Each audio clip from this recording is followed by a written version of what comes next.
नमस्कार, मैं आप सभी के साथ राजीव और आप देख रहे हैं एसके लाइव।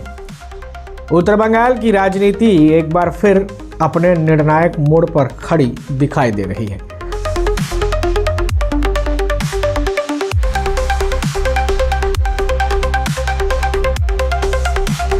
दो 2021 के विधानसभा चुनाव में 54 सीटों वाले इस क्षेत्र में भारतीय जनता पार्टी ने 31 सीटों पर भारी जीत दर्ज कर तृणमूल कांग्रेस को बड़ा झटका दिया था, जबकि तृणमूल कांग्रेस 23 सीटों के साथ दूसरी बड़ी पार्टी बनकर उत्तर बंगाल में उभरी थी। लेकिन अब 2026 के चुनाव से पहले राजनीतिक हालात तेजी से बदलते नजर आ रहे हैं। जिलावार आंकड़े भाजपा की उस समय की ताकत को साफ दिखाते हैं। कूच बिहार की 9 सीटों में से भाजपा ने 6 और तृणमूल ने 3 सीटें जीती थी। अलीपुरद्वार और दार्जिलिंग की अधिकांश सीटों पर भाजपा ने अपना कब्जा किया था और कई सीट पर तो तृणमूल की स्थिति बेहद खराब हुई थी। जलपाईगुड़ी में 7 में से 4 सीटें भाजपा के पास गई। मालदा में 12 सीटों पर मुकाबला बराबरी का रहा और 6-6 सीटें दोनों दलों में बटी, जबकि उत्तर दिनाजपुर की 9 में से 7 सीटें तृणमूल और दक्षिण दिनाजपुर की 6 में से 3-3 सीटें दोनों को बराबर में मिली। वर्तमान में सिलुड़ी के निवर्तमान मेयर अशोक भट्टाचार्य, माटीगरा से 2 बार विजयी कांग्रेस नेता शंकर मालाकार, डाबग्राम फुलबाड़ी से राज्य के पर्यटन मंत्री और कूच बिहार के वरिष्ठ नेता रविंद्रनाथ घोष जैसे कई दिग्गज नेताओं की हार 2021 के विधानसभा चुनाव में हुई थी। राजनीतिक समीकरणों को और चौंकाने वाला बना दिया गया था इन सभी की हार ने।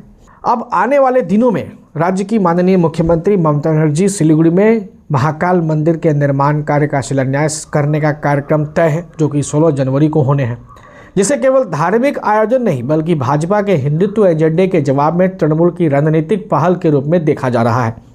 वहीं पार्टी के राष्ट्रीय महासचिव और सांसद अभिषेक बनर्जी लगातार कूच बिहार, अलीपुरद्वार और मालदा में अपनी जनसभाओं के जरिए ज़मीनी कार्यकर्ताओं को सक्रिय कर रहे हैं और इससे साफ संकेत मिल रहा है कि 2021 के जिन इलाकों में तृणमूल कमजोर पड़ी थी, वहां अब संगठन को फिर से खड़ा करने की कोशिश की जा रही है।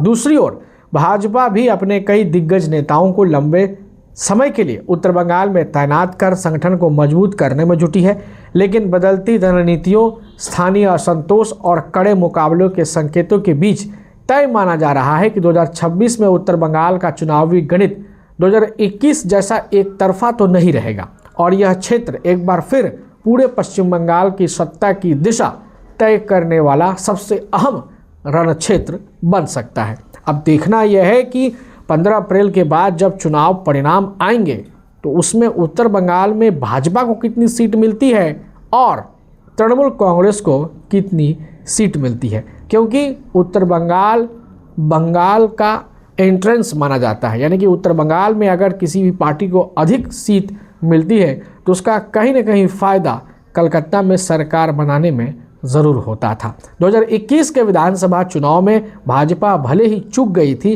लेकिन उत्तर बंगाल में जिस तरह से उसकी सीटें आई थी उससे तो यह साफ संकेत मिल रहा था कि उत्तर बंगाल में भाजपा की पकड़ जो है वो बेहद मजबूत है। अब देखना यह है कि 2026 में क्या वही स्थिति होती है, ना स्थिति कुछ अलग ही बयां करेगी। हम दोनों मिलकर देखेंगे। तब तक के लिए आप देखते रहिए एसके लाइव। धन्यवाद। Royal Oak year end sale है, प्राइस गिरेंगे, स्माइल बिग होगा, होम मेकओवर करेगा, सेव भी करेगा, 70% ऑफ, घर शाइन ग्लो करेगा। रॉयल ओक डील ग्रैब करो, साल का सबसे बड़ा वाव करेगा। More than 50% of Sacred Heart School students achieve 90% plus in ICSE exams. Here, academics meet creativity, technology meets talent, and passion meets possibility. Ranked among the top 3 co-ed boarding schools in West Bengal. Awarded Best Residential School in North Bengal with AC hostels that feel like home and nutritious meals that fuel champions. Every child grows stronger here. Sacred Heart School, the home of tomorrow's champions. Admissions open.